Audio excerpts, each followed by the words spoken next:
So back in 2017, there was this dairy company up in Maine that had to pay out a $5 million settlement to its delivery Oh, drivers. wow. 5 million. $5 million. And the wild part is the entire lawsuit, I mean, the whole thing hinged on a single missing mark in a state law. Just one tiny little comma. Let me guess. The Oxford comma. Exactly. Without it, the law was totally ambiguous about whether packing for shipment and distributing were two different tasks or just one combined task. Right, because commas completely change the boundaries of a sentence. Exactly. The drivers argued it was two tasks. The company said it was one. And because that one comma just wasn't there to clarify the list, the court sided with the drivers. So yeah, $5 million for a drop of ink. Which is, I mean, it's the ultimate proof that the smallest gears in the machine are often doing the absolute most heavy lifting. 100%. And welcome to today's deep dive, everyone. We've got a fascinating stack of sources today. It's a comprehensive series of masterclasses on English grammar and punctuation. And our mission for you today is to basically decode these hidden mechanics. Because usually, right, when we talk about language fluency, we focus entirely on vocabulary. Like, we think of it like building a house. You learn a new word, you stack a new brick. Which, makes sense. It's visible, it's tangible, and it feels like measurable progress when you're learning. Yeah, exactly. But a pile of bricks isn't a house. If you just stack them up without mortar, without any structural blueprints, you just have a hazard. A very confusing hazard. Right. And that's what the mechanics of English are. They're the spaces between the words, the invisible structural landscape. So today, we're going to explore how a single pause, or, the specific placement of the word time, can just completely rewrite reality. And what's crucial for you as a learner to understand is that native speakers, well, they often navigate this landscape on pure instinct. Oh, totally. Ask a native speaker to explain the rules, and they'll just look at you blankly. They really couldn't explain it to you if they tried. But once you actually map out the why behind these mechanics, what feels like this maze of arbitrary rules suddenly becomes a beautiful logical architecture. So let's start at the absolute foundation. Because before we even look at the words, we have to look at the empty space around them. Punctuation. Right. The sources point out that punctuation isn't just, a set of grammatical speed bumps. It's what tells the reader how to hear your voice on the page. I've always thought of it kind of like musical notation for spoken breath. That's a perfect way to look at it. Without those notations, all your ideas just crash into each other. Yeah. Like the most basic notations we have are the ending marks, which dictate the pitch and the finality of your thought. Like the period. Exactly, the period or full stop. The music ends. Like, it's snowing heavily today, the pitch drops, the thought is sealed. Done. But if I swap that period for a question mark, the whole melody changes, right? The You- pitch of my voice just naturally rises at the end, like it's snowing heavily today. Exactly. The question mark physically alters how your vocal cords operate. And then, of course, there's the exclamation point, which injects sheer energy or like strong emotion. Right, like a command. Yeah, a command or a shock. Sit down, you know? The volume and the intensity just spike. But I mean, those just end the song. The real maestro inside the sentence, the one directing the actual flow of the music, is the comma. Oh, absolutely. It's the pause that clarifies. And the source actually breaks down the comma into 5 distinct jobs. The first one being the list comma, which, brings us right back to our $5 million dairy drivers. Right, separating items in a series, like I got 2 apples, 3 oranges, and some grapes. Yeah. And the source specifically emphasizes the Oxford comma here. That's the comma right before the and, right? Yes, exactly. It is absolutely essential for clarity because it distinctly separates that final item so it doesn't get mashed up conceptually with the second to last item. It prevents the chaos. Okay, so job 1 is lists. But the comma also steps in when we start piling on descriptions, right? Yes, the adjective comma. So when you have multiple adjectives modifying the same noun, you physically need a breath between them so they don't just blur into one giant confusing word. Like a tall, long-legged animal. Exactly. You're pacing out the imagery for the listener. Okay, what about when I'm actually talking to someone? Because there's that classic grammar joke, right? Let's eat grandma versus let's eat grandma. That is, I love that one. That's the perfect example of job 3, which is direct address. Right. When you are talking directly to someone, the comma physically walls them off from the action of the sentence. Yes, it's 2:45, George. So if we connect this to the cognitive side of reading, the comma is basically telling the brain, hey, George isn't part of the event taking place. George is just the recipient of this data. That makes so much sense when you frame it like that. It isolates the audience from the action. And job 4 is somewhat similar, isn't it? The introductory element. Yeah. When you start a sentence with a setting or a condition, you need a comma before the main event begins. Like, unfortunately, she injured her knee, or after dinner, we went for a walk. I always think of it as opening a curtain. The introductory phrase sets the stage, the comma is the curtain literally opening, and then the main clause just walks out. That's a great visual. Yeah. And the fifth job is simply the generic pause, using a comma to show a natural break in thought, separating ideas so the meaning remains untangled. Like she was in the bedroom listening to music. Right. It literally mimics the natural cadence of human breathing. Okay, so commas control the breath. But there's another tiny mark that causes arguably more chaos than anything else in the entire English language, and it's all about ownership and identity. Oh boy. The apostrophe. The apostrophe. The source flags this as a massive, massive stumbling block for learners. Well, it's a stumbling block because it's asked to do two entirely unrelated jobs. I mean, it has to show possession and it has to show contraction. Let's tackle possession first, because the rules kind of morph depending on how many things you're talking about, right? Yeah, they do. If it's a singular noun, you just add an apostrophe and an S. John's dog. Okay. Even if that singular noun already ends in an S, like princess, it becomes the princess's golden ball. Okay, but let's say I'm talking about my parents. Right. They own a car. The word parents is already plural and ends in an S. If I add another apostrophe S, it's going to look absurd and sound like, I don't know, a snake hissing. My parents' car. Which is exactly why English doesn't do that. Thank goodness. For a regular plural noun that already ends in "es," you just hang the apostrophe on the very end after the existing "is." My parents' car. No extra "es" added. Makes sense. But here is the trap for learners. Irregular plurals, words like children or men. Ah, right. They represent multiple people, but they don't end in S. Exactly. So because there's no "s" to hang it on, you have to treat it structurally like a singular noun. You add the apostrophe and then the S, the children's playground. So you need that audible hiss to signify the ownership in that case. Precisely. Now that's possession. Job 2 for the apostrophe is contraction. Which is just squishing words together. Basically, yeah. This is simply when letters have been evicted to make speech faster and the apostrophe steps in to hold their place. Do not becomes don't. She is becomes she's. And here we arrive at the ultimate trap, like the apex predator of English grammar mistakes. I know exactly what you're going to say. It's with an apostrophe versus it's without an apostrophe. You see this ruined on professional resumes, on billboards, just everywhere. Native speakers butcher this daily. They absolutely do. And it's because their brains conflate the two jobs of the apostrophe. Right. The rule here is incredibly strict and honestly unforgiving. The word it's with an apostrophe is only ever a contraction. Period. Period. It means it is or it has, never ever possession. So it's a beautiful day translates to it's a beautiful day. So if I'm talking about a dog wagging a tail that belongs to it. No apostrophe. None at all. Right. It's without an apostrophe shows possession. It's structurally identical to his or her. Like you wouldn't write hi's dog with an apostrophe, right? No, that would be completely bizarre. So you don't write its tail with one either. Yeah. The dog wagged its tail has absolutely no punctuation in the word it's. That is such a good trick. If you're ever in doubt, just try saying it is in the sentence. If the dog wagged its tail, sounds ridiculous, which it does, put the apostrophe down and back away slowly. Exactly. So, okay, we've mastered the negative space. We know how to map out the breathing and the ownership. But what happens when we start filling that space with actual physical objects? This is where it gets fun. Yeah, because English has a very strange relationship with how it perceives reality, which dictates how we count things. And that brings us to quantifiers. Right. This is a fascinating area. Because before you can even select a word to measure something, you have to look at the noun and ask yourself a sort of philosophical question. Is this thing countable or uncountable? Right, because I can count cars. 1 car, 2 cars, 3 cars. That's super easy. Exactly.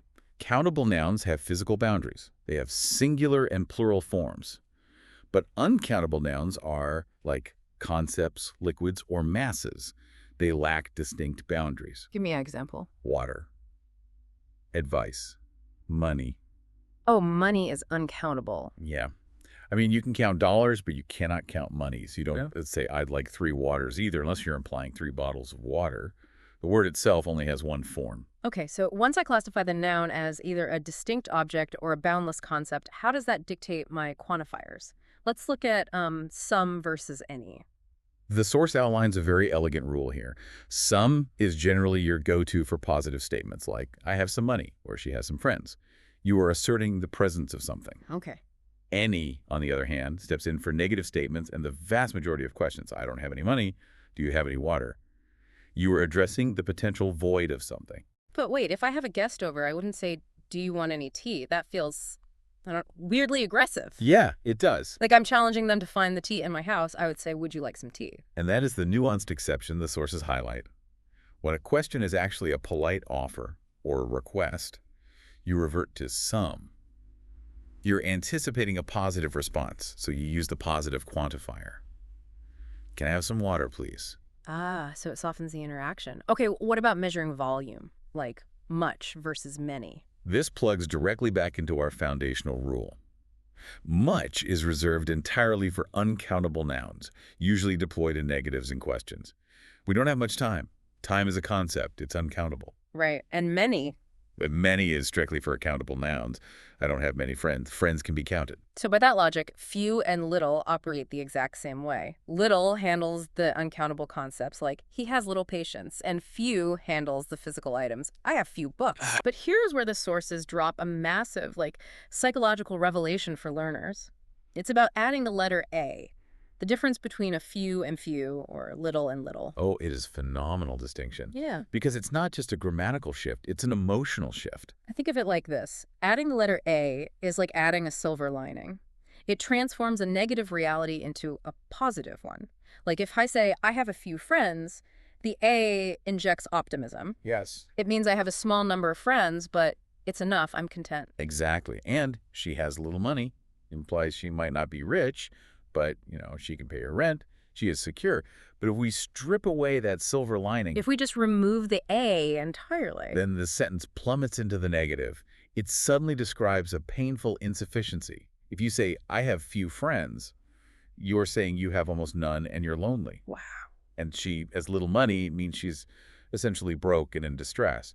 One single letter dictates whether you are satisfied with your life or utterly miserable. That is how powerful these tiny mechanics are. I mean, they don't just convey facts, they convey your entire state of mind. Which perfectly sets up our next step. We have our nouns quantified, we have our breaths mapped out. Now we need to build the actual engine that drives the thought forward. The sentence architecture. Right. Because a pile of well-counted nouns doesn't do anything until you give them a job. So true. The source notes that every proper English sentence demands two core ingredients: a subject, the who or the what, and a verb, the action or the state of being, like the telephone rang. Telephone is the subject, rang is the verb. And from those two base components, English constructs four primary architectures. The declarative, which is just your standard statement. Richard is feeding the hens. Okay. The imperative, which delivers a command, please sit down. The exclamatory, for sudden outpourings of emotion, how stupid I am. And finally, the interrogative. The question. And this is where the architecture gets really interesting, specifically with yes-no questions. Because English doesn't just raise its pitch, it physically rebuilds the sentence using a technique called inversion. Yes, inversion. Instead of you are hot, we invert the subject and the verb to ask, are you hot? But for most verbs, you can't just swap them. You need what the field calls an auxiliary verb. Now, this is a term that confuses a lot of people. Auxiliary verb, what does it actually do? Think of an auxiliary verb as a temporal anchor. Okay. Verbs like swim or eat are just raw concepts of action. But an auxiliary verb, words like will, did, have, can, grabs that raw action and pegs it to a specific reality or moment in time. What did I say? So to form a question, we invert the subject and that temporal anchor. Can you swim? Will they come? Okay, but what if my statement doesn't have one of those anchors? What if the sentence is just, she likes pizza? There's no will or can to invert there? Then English forces you to manufacture one out of thin air. You summon do, does, or did to serve as the anchor. So she likes pizza transforms into does she like pizza? You can't just say like she pizza. Yeah, like she pizza sounds distinctly Shakespearean. Right. Now, speaking of questions, what about those tiny little questions native speakers are constantly tacking on to the ends of their sentences? You know, question tags like, it's cold out, isn't it? Question tags are a brilliant conversational tool. They aren't really asking for new information. They're seeking agreement or validation. And the structural rule acts like a playground seesaw. A seesaw. Yeah. If the main statement is heavy and positive, the tag on the other end must swing negative to balance it out. The weather is lovely today, isn't it? Yeah. Positive statement, negative tag. And it swings the other way too, right? Negative statement means a positive tag. You aren't tired, are you? Exactly. But the source flags one bizarre exception to this seesaw that drives learners crazy. If my statement is, I am your friend, the negative tag should logically be, am I not, or amped I. Logically, yes. But English rejects amped entirely. So instead, it borrows from a completely different verb conjugation. The correct tag is, aren't I? Like, I am your friend, aren't I? That makes no sense grammatically. None at all. It defies its own rules purely because it sounds smoother to the native ear. Language is beautifully stubborn, isn't it? But while we're talking about questions that trap learners, we have to address the absolute biggest one, the indirect question trap. Oh, this is a huge one. The source flags this as a top learner error, and when you look at the mechanics, you completely understand why they get it wrong. It's a total clash of logic. An indirect question is a longer, more polite way of asking something. Instead of a blunt, direct question like, where is this station? You soften it. Do you know where the station is? And the trap is the word order. Because the learner knows they are asking a question, their brain automatically reaches for that inversion rule we just talked about. They want to flip the verb. Exactly. So they'll say, do you know where has Tom gone? Because where has Tom gone is the direct question format. But the rule dictates that indirect questions must use standard statement word order. But why? Why abandon the question structure if we are clearly asking a question? Because the question requirement of the sentence has already been satisfied by the introductory phrase, do you know? The temporal anchor has already been inverted right there. Oh, I see. If you invert the second half as well, do you know where has Tom gone?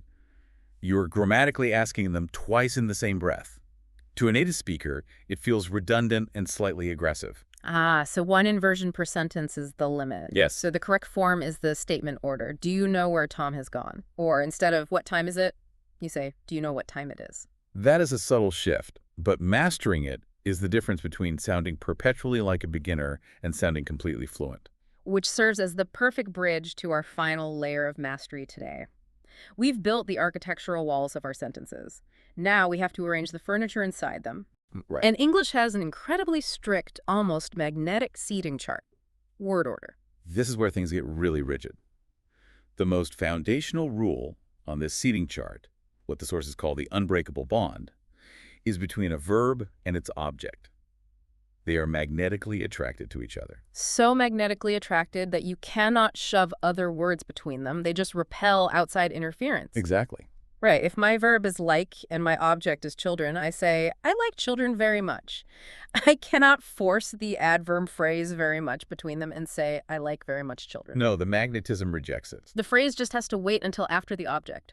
Everybody enjoyed the party very much. Don't break the magnetic bond. Never break the bond. Okay. Now, what happens when we start adding circumstantial details, like where an event happened and when it happened, place and time? Well, the source is clear. Place always comes before time. Tom walks to work every morning. To work is the physical place. It comes first. Every morning is the chronological time. It comes second. But what's the cognitive reason for that? Why does English prioritize place? It really comes down to how humans map reality. We need to physically ground an action in space before we can plot it on a timeline. That's profound. Yeah, we establish the setting, then we check the clock. She has been in Canada since April. Place, then time. Okay, but what if the time is the most important part of the sentence? Can I ever move it? You can, but only to the extreme margins of the sentence. If you really want to emphasize the when, you can drag the time all the way to the very front. Every morning, Tom walks to work, Okay. but you still cannot insert it into the middle of the core action. So it's either at the front door or the back door, but it can't sit on the couch. Precisely. However, there are a specific set of words that do live on the couch, right in the middle of the sentence. The sneaky adverbs. Oh, right. Words always, often, probably, never. They occupy what the source calls the secret mid-position. Okay, let's figure this out. If I'm using a normal single-word verb like eat, I don't say I eat always, I say I always eat. So the sneaky adverb goes right before the main action. Correct. Rule 1, before normal verbs, Tom always goes to work by car. I often forget my keys. But what if I use the verb to be? Am is are. If I say, I always am late, that sounds incredibly clunky. My instinct is, I am always late. And your instinct is right. Rule 2. If the verb is a form of to be, the adverb slides in right after it. You're always late. The weather is usually nice. Okay, so before normal actions, but after to be. But what happens if I have a giant multi-word verb phrase, like has been stolen or can remember? Where does it fit without breaking the whole thing apart? It sneaks in the crack right after the first temporal anchor, the first auxiliary verb. Rule 3. I can never remember his name. Ah. Can is the auxiliary. Never sneaks in. Then remember, your car's probably been stolen. Has is the auxiliary. Probably slides in. Wow, it anchors the time, drops the adverb, then delivers the action. That is brilliant. Okay, we have covered an immense amount of ground today. We really have. We started in the negative space, learning how punctuation acts as the musical notation for our breath. We learned that the letter A is a silver lining that dictates how we measure our reality with quantifiers. Right. Few versus a few. Exactly. We built the sentence engine using temporal anchors, avoiding the aggressive redundancy of the indirect question trap. And finally, we honored the magnetic seating chart of English word order. And if we pull back and look at this entire structural landscape, the key takeaway for you is this. Mastering these rules is not about passing a test. No, not at all. It is fundamentally about giving your listener absolute clarity. It's about ensuring your ideas don't crash into each other and avoiding the profound emotional difference between having a few friends and having few friends. It's about controlling the reality you present to the world. And it brings us back to that idea of hearing your voice on the page. Fluency isn't just knowing the vocabulary, it's capturing the natural rhythm and music of the language. It's the invisible mortar that makes the house stand up. Exactly. So I want to leave you with a provocative thought, an experiment really. The next time you are listening to a native English speaker or watching an English film, don't just listen to the words. Try to listen for the punctuation. Oh, that's a great exercise. Can you actually hear the commas in the natural pacing of their breath? Can you hear the pitch change of a question mark? Can you hear those mid-position adverbs sliding perfectly into place without disrupting the magnetic bond of the sentence? Once you train your ear to hear the structural landscape, you realize that English isn't just a pile of bricks. It's a symphony. And suddenly you know exactly how to play it. Thanks for joining us on this deep dive into the hidden mechanics of English. Keep listening, keep building, and we'll catch you next time.